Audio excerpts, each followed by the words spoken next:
how to activate standby mode on iPhone. As we can see, it shows a clock that you can perfectly customize if you wish. Well, today we are going to see how to do it. First of all, you are going to unlock your phone and go to the Settings app over here. And simply, within Settings, you will scroll down and look for an option called Standby, which is this one over here, or it is also referred to as Sleep Mode. So when you find it, just tap on it, and the option will appear here. You need to have it set up this way. Activated. If you want to configure it a bit more and enable or disable some features, you can simply set it here to activate automatically.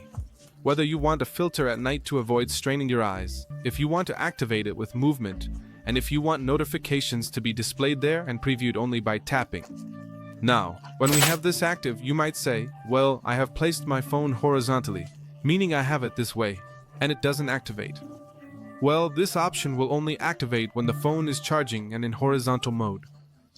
For this, you can do two things. The first is to use a cable, like this one over here, connect your phone, and place it horizontally. The second thing is if, and your phone has MagSafe, or basically that when you place a device that allows it on wireless charging, it will receive a charge. In this case, this stand over here. If I place the iPhone directly on it, it will start charging. Next, we put it here so that it adheres and starts charging. There it begins to charge, and it automatically activates this option, and the clock appears, and it stays like this. If you swipe left or right, you can customize it to display photos or directly show the screen with a clock, your activity, and recent notifications, along with this style of clock, such as this.